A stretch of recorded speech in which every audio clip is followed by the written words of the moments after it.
तो welcome to the sixth episode of this series the placement talks. हम लोग लेकर आए हैं आज छठा एपिसोड और हमारे साथ ज्वाइन किए मेरे फ्रेंड संस्कार जायसवाल, जो कि रिसेंटली जॉन डियर में इंटर्न कर कर आ चुके हैं और उन्हें पीपीओ भी मिल चुका है। तो आज हम उनकी जर्नी जान रहे होंगे। सबसे पहले उनका इंट्रोडक्शन ले लेते हैं। संस्कार, अपना इंट्रोडक्शन। हाय एवरीवन, मेरा नाम संस्कार जायसवाल है। I am a final year student at computer science and engineering department and I live in Satna, Madhya Pradesh. ठीक है, तो ये सतना से है। चलो जानते हैं फटाफट से इनसे अगला सवाल जो सबको पूछा कि आपकी प्लेसमेंट की स्टोरी क्या थी। आपको पहले से पता था फर्स्ट ईयर से आप ये सब करने वाले हो? प्लेसमेंट के बारे में तो पता था, बिकॉज हम कॉलेज में एडमिशन लेते हैं तो ये सोच के कि फाइनल ईयर में एक हैंडसम जॉब लेके निकले। हाँ, तो प्लेसमेंट के बारे में पता था, कैसे प्रिपरेशन करनी है वो सब भी पता था। हाँ, बट वो इतनी डायरेक्टली हो नहीं पाया, काफी लंबा जर्नी था। हाँ, जैसे कोविड आ चुका था तो ऑनलाइन कॉलेजेस से, तो first year second year placement की तो बिल्कुल भी प्रिपरेशन नहीं हुई, हम कुछ और ही कर रहे थे। हाँ, बट फिर जब हम कॉलेज आए, वहाँ लोगों को देखा, सब कोडिंग करते हुए लोगों को देखा, क्योंकि हाँ, मैंने की नहीं थी बिल्कुल भी। तो उसके बाद लगा कि हाँ, प्रिपरेशन करनी चाहिए। एंड फाइनली फिफ्थ सेमेस्टर में जब लोगों की इंटर्नशिप लगना चालू हुई, मेरे काफी दोस्तों की इंटर्नशिप लगी, तो तब मेक श्योर किया कि अब प्रिपरेशन चालू अब करने करना पड़ेगा। अब कोई मौका बचा नहीं है बहाना करने का। ठीक है, चलो, एक बहुत अच्छी स्टोरी थी। इन्होंने बहुत लेट स्टार्ट किया। अगेन आपके पास एक अच्छा फैक्टर है कि आप लेट भी स्टार्ट करते हो तो लास्ट में आपका अच्छा हो जाता है अगर आप मेहनत करते हो तो बढ़ते अगले सेगमेंट की ओर। अब हम जॉन डियर की बातें अपन कर रहे होंगे। तो अगला क्वेश्चन ये है कि जॉन डियर आपका इंटर्न के टाइम कब आई थी और क्या क्या उसका प्रोसीजर था, हायरिंग प्रोसेस क्या था? सीएसई डिपार्टमेंट में इंटर्नशिप के लिए कंपनी विजिट कर रही थी, बहुत पहले से आ गई थी। बट जॉन डियर आई थी जनवरी में, सिक्स सेमेस्टर की स्टार्टिंग में। सीजीपीए एलिजिबिलिटी थी, सीजीपीए बैरियर कह सकते हैं हम उसको। 7+ वालों को अलाउड था, 7+ वाले अलाउड थे सीएसई डिपार्टमेंट में। एंड उसका फिर नॉर्मल डेट्स आई टेस्ट की। फर्स्ट ऑनलाइन टेस्ट हुआ जो कि एप्टीट्यूड बेस्ड था, प्लस टेक्निकल क्वेश्चंस भी थे। एंड देन उसमें शॉर्टलिस्ट किया उनने फर्दर इंटरव्यूज के। इंटरव्यू में कितने राउंड हुए थे? इंटरव्यू में एक ही राउंड था, technical round. Technical round about half an hour. तो अपन अभी बढ़ते हैं अंदर, सारे क्वेश्चंस अपन इनसे जानेंगे। तो सबसे पहला जो आपका ऑनलाइन राउंड हुआ वो कितने मिनट का टेस्ट था और क्या क्या क्वेश्चंस थे और एप्टीट्यूड वगैरह था उसमें कि सिर्फ कोडिंग थी उसमें? तो हमारे ऑनलाइन टेस्ट में फर्स्ट एप्टीट्यूड के बेस्ड एमसीक्यू थे, जो कि 20 अराउंड 25 थे। देन टेक्निकल एमसीक्यू थे, वो भी 20 एंड 25 अराउंड थे, और कुछ टेक्निकल क्वेश्चन थे। टेक्निकल क्वेश्चन से कोडिंग नहीं करवाई गई थी आपको? कोडिंग मतलब कोडिंग के जो क्वेश्चंस आते हैं नॉर्मली वो नहीं थे? कोडिंग क्वेश्चंस ऐसा हमें कोड नहीं करना था, बट वो टेक्निकली वो सारे टॉपिक्स कवर किए थे उन्होंने। एमसीक्यूज में सारी चीजें कवर कर ली। तो ये कितने घंटे का टेस्ट था? ये 1.5 आवर था। 1.5 आवर का जो ऑनलाइन टेस्ट था उसमें एप्टीट्यूड प्लस कुछ टेक्निकल एमसीक्यूज थे जो डीएसए के टॉपिक्स पे पूछे गए थे। डीएसए भी था और कुछ हमारे थ्योरेटिकल कोर सब्जेक्ट भी थे। कौन से जैसे कि नाम? Object oriented programming, computer networks, operating system और डीबीएमएस। ये ऐसा क्लियर नंबर याद नहीं है, बट 50 अराउंड स्टूडेंट्स थे। 50 अराउंड थे जिन्होंने अप्लाई किया था राउंड 1, जिन्होंने टेस्ट दिया था। अब उसके बाद कितने लोग थे जिन्होंने राउंड 1 क्लियर किया जो इंटरव्यूज के लिए फर्दर? इंटरव्यूज के लिए 28 स्टूडेंट्स, या ये एग्जैक्ट याद है। 28 लोग थे जो राउंड 1 क्लियर करके इंटरव्यूज के लिए गए थे। तो इंटरव्यू आपका कितने दिन बाद होना था? इंटरव्यूज 4 दिन बाद हुए थे, ऑलमोस्ट टेस्ट 4 दिन बाद। आपको 4 दिन का गैप मिला। ठीक है, तो अपन बढ़ते हैं अब इंटरव्यू की तरफ कि इंटरव्यू में इनसे क्या क्या क्वेश्चंस पूछे गए, इनका इंटरव्यू एक्सपीरियंस क्या था, सब कुछ एक बार आप शॉर्ट में बता दो। इंटरव्यूज में इंटरव्यूअर्स ने काफी क्वेश्चंस पूछे थे, लाइक सारे सब्जेक्ट से कवर किए थे। बट स्पेसिफिकली जब मेरी टर्न थी तो मैंने इंट्रोडक्शन दिया। एंड इंट्रोडक्शन में आई मेक श्योर कि मैंने अपने सारे प्रोजेक्ट को डिटेल में एक्सप्लेन किया था, सच दैट कि उनको एक आइडिया मिल जाए क्या था। Then interviewer said I will ask you only 2 questions of DSA. You have to code there at the moment in their platform. उनके प्लेटफॉर्म पे कोड करना था आपको, ठीक है? Which I have not expected because मेरे बाकी फ्रेंड से theoretical questions भी पूछे थे, जैसे ऑब्जेक्ट ओरिएंटेड प्रोग्रामिंग से हो गए, SQL क्वेरी पूछी थी। तो मैंने भी वही एक्सपेक्ट किया था। मैंने पूछा था एग्जैक्टली कि तुमसे क्या क्या पूछा जा रहा है। मतलब एक सीधा इंटरव्यूअर पे डिपेंड होता है कि वो क्या पूछने वाला है। हाँ, अलग अलग काफी रैंडम होता है। इंटरव्यूअर कुछ भी पूछ सकता है क्योंकि बहुत सारी चीजें होती है।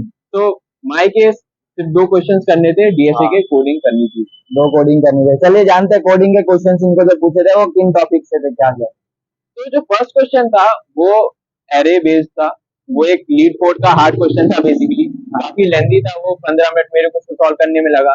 तो बेसिकली मैंने पहले ब्रूट फोर्स अप्रोच बताई जो कि बेसिक अप्रोच होता है, उससे कोड किया। Then he said to optimize, और जैसे कि सारे इंटरव्यूज में होता ही है, हमें एक ऑप्टिमल सॉल्यूशन बताना पड़ता है। तो मैं वहां पे थोड़ा सा कंफ्यूज हो गया कि इस अप्रोच के बाद यहाँ के पॉइंट पे क्या करना है, बट होपफुली फाइनली वो हो गया। बट उसमें टाइम काफी लग गया था, 15 मिनट्स के अराउंड वो चला गया था, और आधे घंटे का इंटरव्यू भी था। तो मैं उसके बाद भी थोड़ा डरा कि लाइक इसमें काफी टाइम लग गया है, कैसा इंप्रेशन पड़ेगा। बट अब वही है कि जो जब हमें इनिशियली जो अप्रोचेस आते हैं हमें उसको ही फॉलो करना पड़ता है, बिकॉज हम याद नहीं कर सकते इतनी सारी उस चीजें मोमेंट रहती पे है। बहुत सारी चीजें चल रही होती है, तो अपन को जब आता है भले टाइम लगे आप वही करो। तो और अगला क्वेश्चन किस चीज पे था? सेकंड क्वेश्चन स्ट्रिंग्स का था, वो भी एक मीडियम कैटेगरी क्वेश्चन था। तो बेसिकली मुझसे दोनों क्वेश्चन मतलब इतने मैंने एक्सपेक्ट नहीं किए थे, बट समाउ मैंने वो चीजें कर रखी थी पहले, सिमिलर क्वेश्चंस मैंने कर चुके थे प्रैक्टिस में। तो वहां एट द टाइम बन गया। चलिए बहुत बढ़िया। अच्छा, तो ये दो क्वेश्चंस पूछने के बाद और कुछ भी पूछा गया था संस्कार? तो बेसिकली 30 मिनट के इंटरव्यू में 25 मिनट जा चुके थे इधर। तो टाइम कम था, तो उनने सिंस मैंने सारे क्वेश्चन में टाइम कॉम्प्लेक्सिटी के बारे में बताया था कि सॉल्यूशन में कितना टाइम लगेगा, तो वहां से उन्होंने कंटिन्यू करते हुए सारी सॉर्टिंग एल्गोरिथम्स को एक्सप्लेन करने को कहा शॉर्ट में, एंड उसकी टाइम कॉम्प्लेक्सिटी पूछी। लाइक वो ये टेस्ट करना चाहते थे कि जो चीजें मैं अपने सॉल्यूशन में यूज कर रहा हूँ उसके बारे में मुझे इन डेप्थ नॉलेज है कि नहीं, मैंने बाकी चीज में वो यूज किया है कि नहीं। तो वो पूरा ग्राइंड करते हैं, अगर आप कोई भी चीज बोलेंगे तो उसके अंदर तक वो इन डेप्थ जाते हैं, काफी चीजों के बारे में वो पता करने की कोशिश करते हैं। अब यहाँ पर मतलब सिर्फ 2 राउंड हुए थे।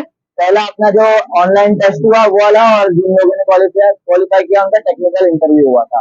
अब इसके बाद फाइनल रिजल्ट आना था।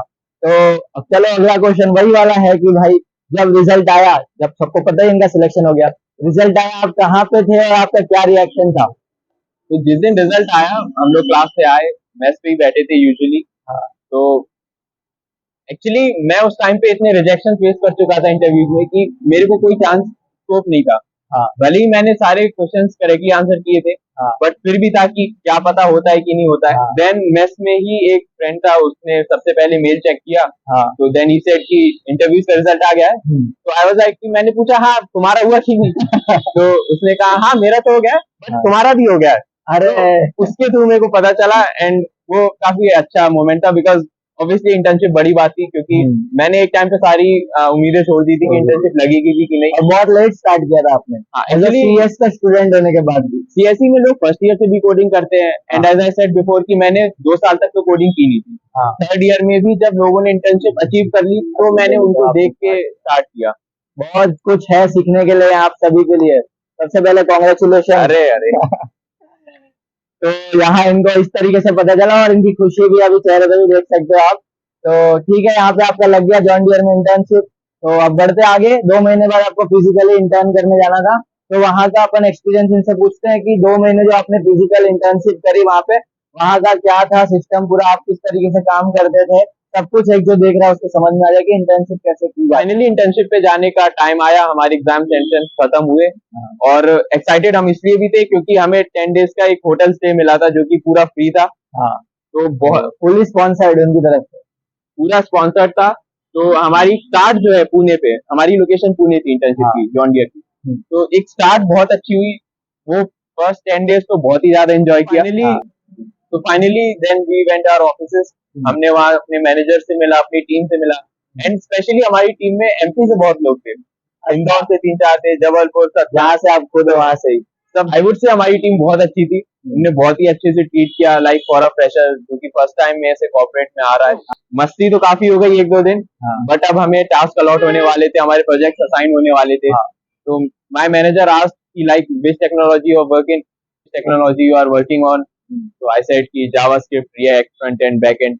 So based on that, she assigned me a wholesome project, which was consisting of full stack development, front end and back end both. ठीक है, तो यहाँ पे आपको ये काम दिया गया था, ये ग्रुप प्रोजेक्ट होता था कि आपको खुद ही अकेले करना होता था? So in my team, actually I was the only intern.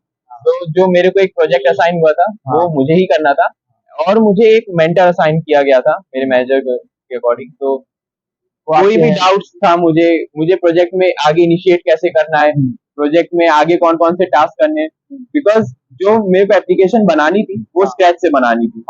मुझे कोई टेम्पलेट फॉलो नहीं करना था। तो मैनेजर और मेंटर दोनों गाइड करते रहते थे कि फर्दर अभी तुमने ये बना लिया है, अब इसमें ये चीज ऐड करनी है। तो it was very random and with scratch at the same time. तो कह सकते हैं एक बहुत अच्छा एक्सपीरियंस होता है इंटर्नशिप का, काफी कुछ सीखने को मिलता है।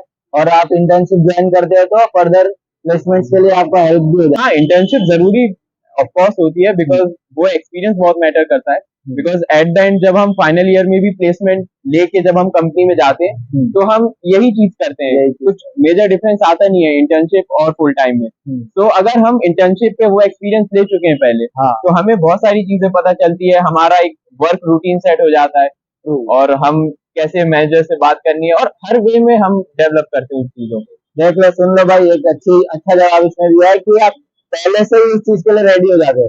तो चलो अब बढ़ते हैं अगले सेगमेंट की तरफ। अगला क्वेश्चन यही है कि अब जैसा कि इंटर्न करने जो लोग जाते हैं वो उनकी चर्चा पीपीओ से ही स्टार्ट होती है। तो फाइनल ईयर कब स्टार्ट हुआ और कितने दिनों बाद आपका पीपीओ आया, और क्या रिएक्शन था जब आपका फाइनली प्लेस वाला जब आपको पता चला? ये बात तो सही बोली कि इंटर्नशिप के साथ साथ हमारी नजर होती है कि पीपीओ भी आ जाए, बिकॉज वो काफी रिलायबल होता है, हमें फर्दर इंटरव्यूज में नहीं बैठना पड़ता है। एंड जिस कंपनी में हमने 2 महीने इन्वेस्ट किए, हम फर्दर जब उसमें कंटिन्यू करते हैं तो हमारी वहाँ सबसे पहचान भी होती है, वहाँ एक हम अपना एक अच्छा एनवायरमेंट फील करते हैं। स्टार्ट नहीं करना पड़ता आपको ऑलरेडी। आपका तो एक्सपेक्ट करना चाहिए हमें, बट ये काफी रैंडम होता है। लाइक काफी केसेस में ऐसा होता है कि पीपीओ हमें नहीं भी मिलता है, तो हमें ये चीज नहीं रखनी चाहिए कि पीपीओ अच्छा, मिल एक ही बार जाएगा। अपना काउंट भी बता दो कितने लोग को पीपीओ मिला और कितने लोग इंटर्न करने गए थे, ताकि पता चले कि नहीं मिलने वाले भी केसेस होते हैं। तो जॉन डियर में 17 इंटर्न से अराउंड 10-11 स्टूडेंट्स को पीपीओ मिला। तो 10 से 11 मतलब कह सकते 60% आपको पीपीओ कन्वर्जन हुआ। तो आप अच्छे से काम करोगे तो ही आपको पीपीओ मिलेगा। या ऑब्वियसली काम एज इफ हमें उन चीजों को सीखना पड़ता है, ताकि हम अगर आगे कंटिन्यू करें तो हमें कोई भी चीज जीरो से स्टार्ट ना करनी पड़े। कंपनी का ये एम होता है कि लाइक वो पीपीओ दे रहे हैं तो उन्हें स्टार्टिंग से ना पढ़ाना पड़े उन्हीं एम्प्लॉयज को वो सब चीजें। सही बात। चलो फिर अपना पीपीओ वाला रिएक्शन क्या था आपका जब पाया? तो क्या था, कहाँ पर थे आप? तो पीपीओ के टाइम तो ऑब्वियसली मैं कॉलेज आ चुका था, क्योंकि इंटर्नशिप के बाद घर गए और फिर देन कॉलेज आ गए। सेमेस्टर नया स्टार्ट ही हुआ था, तो कॉलेज में आया था 22 जुलाई को। 23 को वेट किया, बट 24 जुलाई को आई थिंक 24 या 25 को उस दिन पीपीओ आ गया था। तो मैं लाइक रूम पे बैठे ही था नॉर्मली, क्योंकि कॉलेज में जा नहीं रहा था। 80% फिर भी मेरे को लग रहा था कि पीपीओ आ जाना चाहिए, बट 20% ऐसा था कि कुछ भी बाई चांस हो गया ऐसा तो जो हम एक्सपेक्ट नहीं कर सकते। तो पीपीओ आया, मेरे फ्रेंड ने कॉल किया मुझे, उसने कहा कि पीपीओ आ चुका है तुम्हारा। तो फ्रेंड ने बताया। तो मैंने मेल चेक किया एंड मैंने अपना नाम ढूंढा, तो I was there in all the 11 students. काफी अच्छा लगा कि पीपीओ मिल चुका था। तो ये एक्चुअली 5th सेमेस्टर की बात है, जब मैंने प्रिपरेशन चालू की थी इंटर्नशिप के लिए।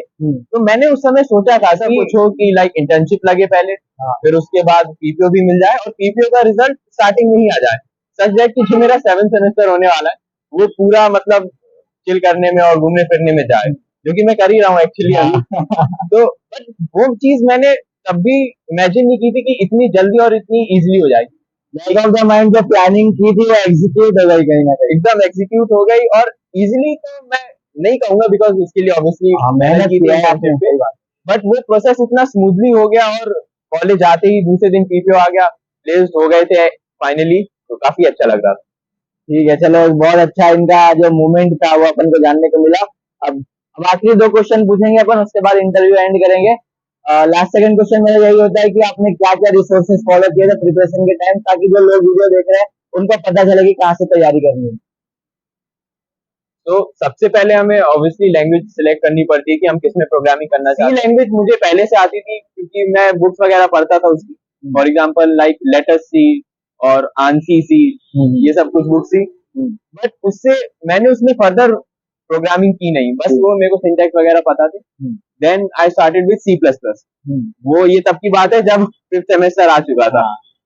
तो उसके लिए मैंने वीडियोस देखे, लाइक मैंने ऑब्वियसली अपना कॉलेज की वीडियोस देखी थी, लव बब्बर की वीडियोस देखी थी, सिर्फ C++ की और ऑब्जेक्ट ओरिएंटेड प्रोग्रामिंग की एक साथ।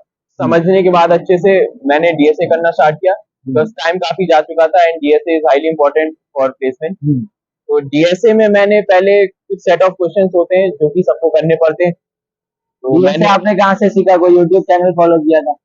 डीएसए मैंने पहले लव बब्बर की शीट फॉलो की। लव बब्बर की शीट करना स्टार्ट किया स्टार्टिंग से। उसमें मैंने एरे की इजी क्वेश्चन से चालू किया, जिसमें एरे के एलिमेंट रिवर्स करते हैं और यही सब, बस वो काफी इजी क्वेश्चंस होते। तो वो लेवल था लाइक कि एकदम बेसिक फर्स्ट लेवल के क्वेश्चन से मैंने चालू किया था। फिर कुछ क्वेश्चंस उसके किए एरे स्ट्रिंग वहां पे। फिर मैंने शिफ्ट किया स्ट्राइवर की शीट पे। स्ट्राइवर की शीट काफी अच्छी थी, काफी सॉर्टेड और एक्यूरेटली मेंटेन्ड थी। तो उसको मैंने कंप्लीट किया समहाउ।